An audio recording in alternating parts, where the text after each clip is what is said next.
Greetings to all.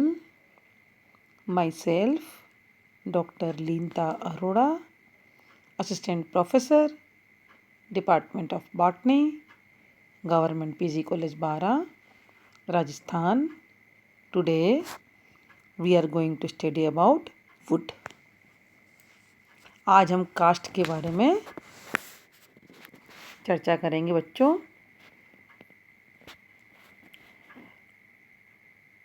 वनों से हमें बहुत सारे उत्पाद प्राप्त होते हैं। वन से जो भी उत्पाद प्राप्त होते हैं उन सब का मानव कल्याण के लिए उपयोग किया जाता है और उन सब उत्पादों में काष्ठ का या वुड का सबसे महत्वपूर्ण स्थान है, सबसे इम्पोर्टेंट है ये हमारे लिए। इसका उपयोग ईंधन, फ्यूल के रूप में, फर्नीचर के रूप में, भवन निर्माण में, कागज निर्माण में व रेयन उद्योगों में किया जाता है। आदि मानव जो प्रिमिटिव मैन थे वो इसका उपयोग अपने औजारों के अतिरिक्त बर्तन बनाने में भी, आवास बनाने में, औजार बनाने में, बर्तन बनाने में इसका उपयोग करते थे। आज काष्ठ हमारे जीवन की एक आवश्यक वस्तु है, एसेंशियल कमोडिटी है यह हमारे लिए, तथा इसके अनेक प्रयोजनों में इसका कोई प्रतिस्थापी नहीं है। यानी बच्चों, आज तक वुड का कोई भी सब्स्टिट्यूट हम खोज नहीं पाए हैं। ये सबसे सस्ता, भार में हल्का तथा औजारों द्वारा आसानी से इसका आकार बदला जा सकता है। इसीलिए जो है वुड जो है हमारे लिए मोर यूज़फुल है। What is would? एग्जाम में बच्चों का मेरा क्वेश्चन आता है, 1 नंबर क्वेश्चन आता है, वुड क्या है, कास्ट क्या है? It is the hard fibrous substance found beneath the bark of trees and shrubs. It is valued in construction because of its varied properties and the availability.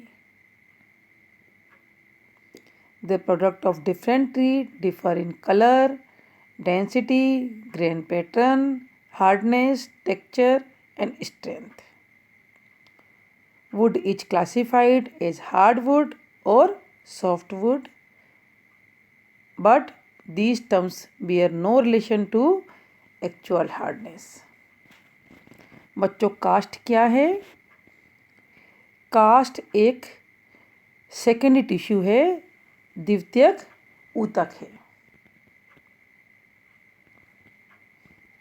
जिसका निर्माण gymnosperm व द्विबीजपत्री पौधों के स्तंभ में कैम्बियम की क्रियाशीलता से होता है, कैम्बियम की सक्रियता से होता है। एंजियोस्पर्म एवं जिम्नोस्पर्म के तनों में एधा के क्रियाशीलता के कारण द्वितीयक जाइलम विकसित होता है। यह द्वितीयक जाइलम वुड कहलाता है। जिम्नोस्पर्म तथा एंजियोस्पर्म, जिम्नोस्पर्म व डाइकोट प्लांट्स में वेस्कुलर कैम्बियम अनेक वर्षों तक अंदर की ओर सेकेंडरी जाइलम व बाहर की ओर सेकेंडरी फ्लोएम बनाता है, जिससे स्तंभ की मोटाई बढ़ जाती है, मोटाई में वृद्धि होती है, उसका डायमीटर बढ़ जाता है और ये सेकेंडरी जाइलम जो है ये वुड कहलाता है। अलग अलग जो ट्रीज होते हैं उनके जो वुड होती है अलग तरह की होती है, जिनकी colour, density, grain pattern, hardness, texture, strength सबकी अलग अलग होती है।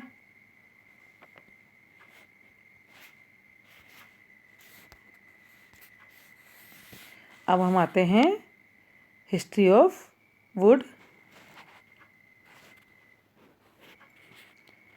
Wood have been one of our most important building material from early Paleolithic times, both for building and manufacture of tools, weapons and furniture. पुराने समय से ही ये हमारे लिए weapons, फर्नीचर और टूल्स के रूप में काम में आता है, लेकिन अब ये बिल्डिंग मटेरियल के रूप में ये हमारे लिए उपयोगी है। From the earlier times, the use of wood involved consideration of quality, cost, and availability, as well as the intended use for product. From the 10th of 18th century in Europe, wood was the material primarily used for building, tools, machines, mills, carts, buckets, shoes, furniture, and barrels, to name just a few of the thousands of kind of wood product of the time. Most of the machines and inventions to make possible the machine ago were formed of wood during the periods. Would का इस तरह से हमारे लिए कई उपयोग हैं, हजारों उपयोग वुड के हैं जिनका कि हम वर्णन यहाँ पर नहीं कर सकते। मेन जो हैं ये हैं कार्ट्स, बक्के, पहले पुराने ज़माने जैसे कार्ट्स में, बकेट्स में, शूज़, फर्नीचर, बिरल्स आदि में इसका उपयोग किया जाता था। वुड क्या है बच्चों? सेकेंडरी जाइलम है जिसे कि वुड कहते हैं। ये अनेक प्रकार की कोशिकाओं से बना होता है, जिसमें जाइलम में वेसल्स, वाहिकाएं, वाहिनिकाएं, ट्रैकिड्स, तंतु, फाइबर्स तथा जाइलम पेरेन्काइमा से ये वुड बना होता है।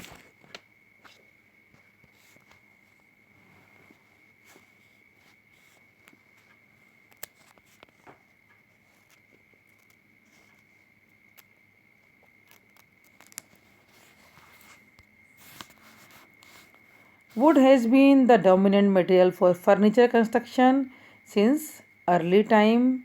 Decoration and style of furniture have evolved as part of artistic, cultural and technical development of society.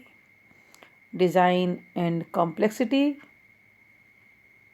were greatly enhanced by the development of copper tools. Efficiency and economy of wood use were spurred by the gradual depletion of fine furniture wood and increasing international trade in both furniture and the wood from which it was made. ये हमारे लिए easily available है। Decoration में, style में would का कोई सानी नहीं है, कास्ट का कोई जो भी इससे जो मटेरियल बनता है उसका कोई सानी नहीं है। इसका सबसे फर्स्ट नंबर पे जो भी मटेरियल हम बनाते हैं वुड के द्वारा ही बनाया जाता है। टॉप क्लास जो वेराइटी जो होती हैं वो वुड की होती हैं, क्योंकि इससे जो डिज़ाइन बनते हैं उसमें कॉम्प्लेक्सिटी वगैरह आती जो इसमें डिज़ाइन में, वो सब क्या है वुड के द्वारा ही आती हैं। प्रॉपर्टीज ऑफ वुड, कास्ट के गुण। Wood is a poor conductor of heat and therefore useful as an insulator. Wood क्या हीट का पुअर कंडक्टर है, इसलिए ये इंसुलेटर के रूप में काम आता है। It does not conduct electricity, ये इलेक्ट्रिसिटी को कंडक्ट नहीं करता है।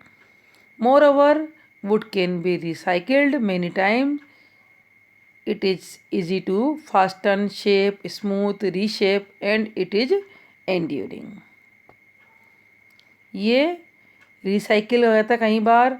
इसके अलावा ये शेप, स्मूथ और रीशेप, ये फास्टन, सब चीज़ें इसमें इजीली हो जाती हैं। Wood structure many hundred of years old have remained in good condition with minimal care. लकड़ी के सामान जो भी होते हैं वो 100 साल से भी ऊपर समय तक भी खराब नहीं होते हैं, वे हमेशा कम केयर में अच्छी कंडीशन में रहते हैं। प्रॉपर्टीज ऑफ वुड, किसी भी कास्ट के गुण, उसका निर्माण करने वाली कोशिकाओं की प्रकृति, व्यवस्था व प्रकार पर निर्भर करता है। विभिन्न प्रयोजनों के लिए किसी कास्ट की उपयोगिता का निर्धारण उसके गुणों के आधार पर किया जाता है। कास्ट के गुणों को उसके 2 शीर्षकों में विभाजित किया गया है। कास्ट के गुणों को उसके 2 शीर्षकों में विभेदित किया गया है। पहला है फिजिकल प्रॉपर्टीज़, भौतिक गुण। दूसरा है केमिकल प्रॉपर्टीज़, रासायनिक गुण। सबसे पहले हम पहले नंबर पे आते हैं फिजिकल प्रॉपर्टीज़ ऑफ वुड।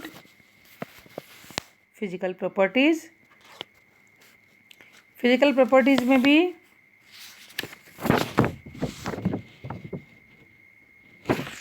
दो प्रॉपर्टीज़ आती हैं, mechanical properties and non mechanical properties.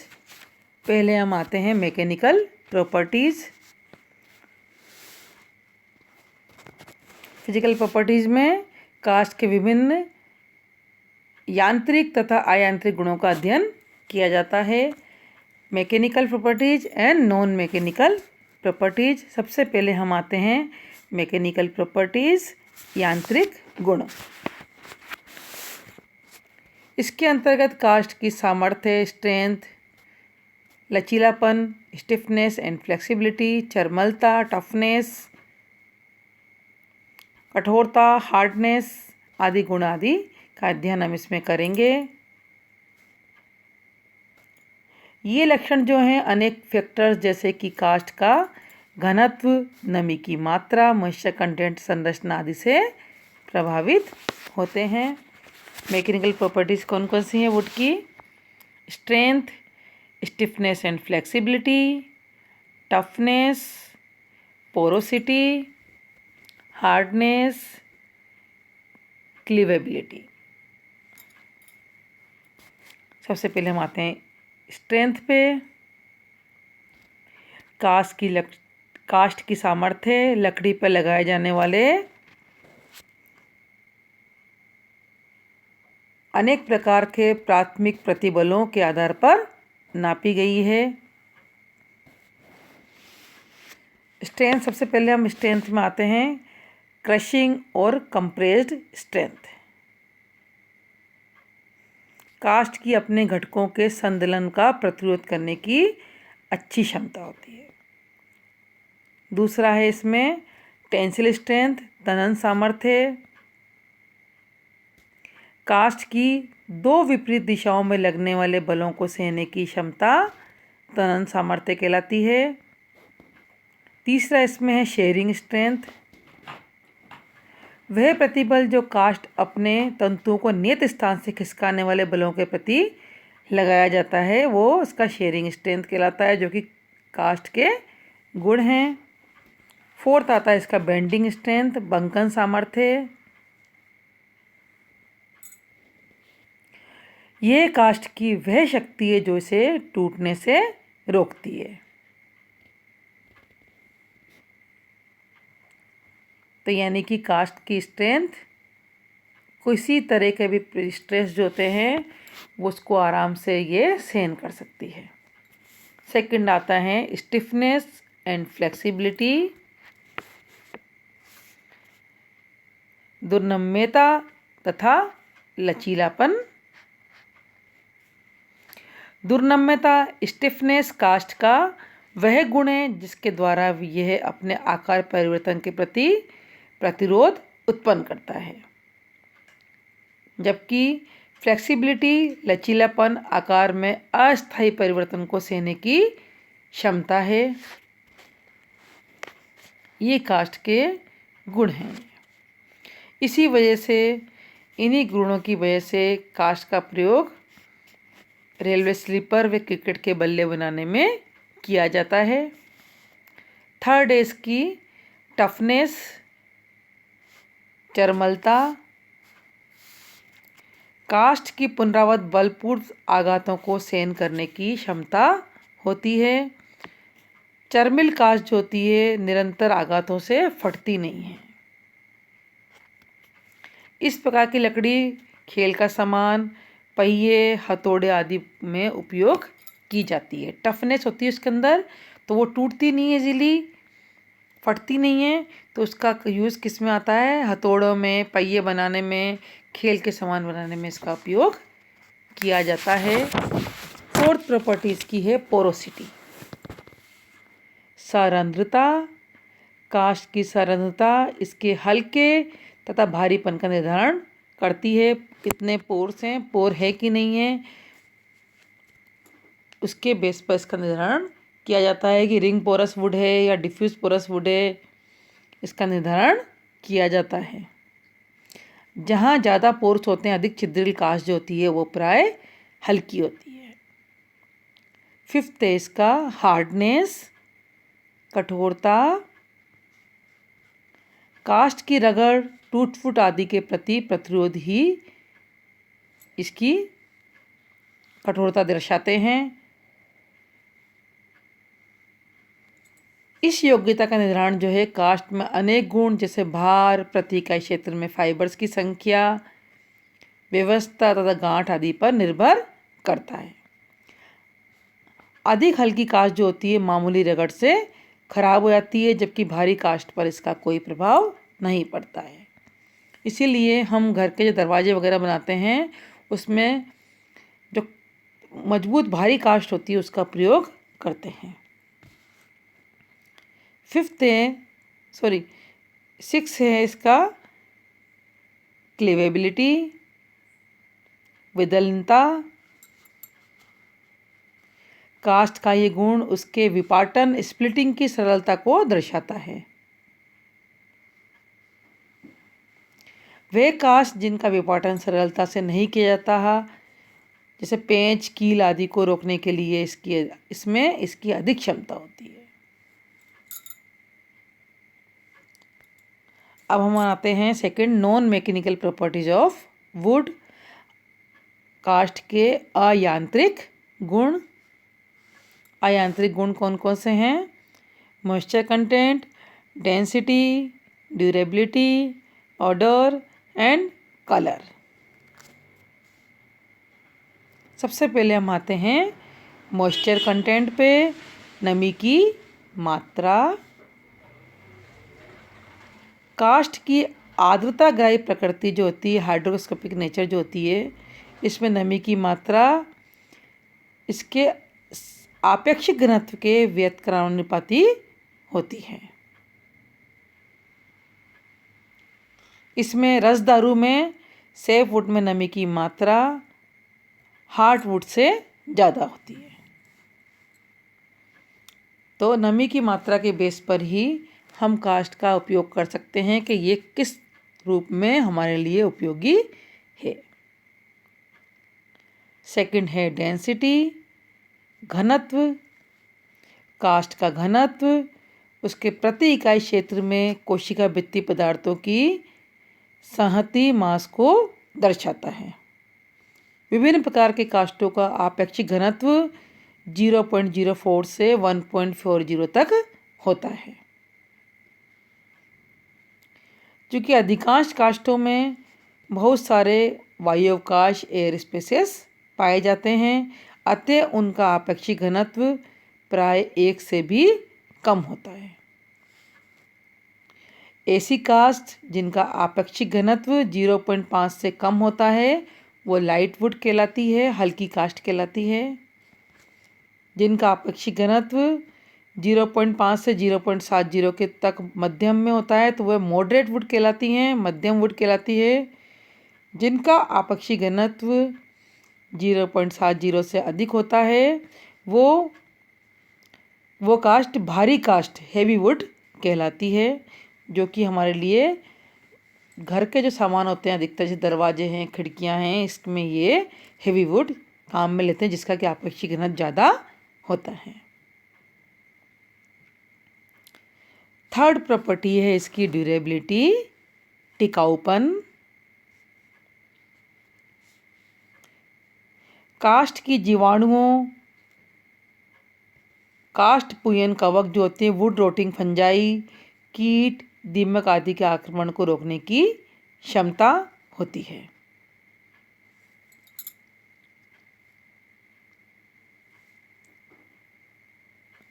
जिस काष्ठ में कोई भी कीट, दीमक, जीवाणु, बैक्टीरिया आक्रमण नहीं कर पा रहे हैं तो वो काष्ठ सबसे अधिक टिकाऊ होती है, जबकि जिन काष्ठ पर ये कीट आक्रमण कर देते हैं तो ये काष्ठ कम टिकाऊ होती है। फोर्थ कहते हैं ऑर्डर, गंध। अनेक प्रकार की काष्ठों में वाष्पशील तेलों की उपस्थिति के कारण एक विशेष गंध आती है। वोलेटाइल ऑयल प्रेजेंट होते हैं इसके अंदर, तो इनमें एक विशेष प्रकार की गंध आती है। हरी लकड़ी में गंध काफ़ी तेज होती है, परंतु काष्ठ संशोषण के पश्चात ये अपेक्षाकृत कम हो जाती है। सीजनिंग होने के बाद ये गंध जो होती है ये कम हो जाती है। इसके बाद हम इसके कलर पे आते हैं, रंग पे आते हैं। विभिन्न पौधों की काष्ठ में रंगों में बहुत अधिक विविधता पाई जाती है। ये उसके लक्ष्य अनेक कारकों से प्रभावित होती है। सामान्यतः रसदारू व अंत्य काष्ठ के रंग में बहुत अंतर होता है।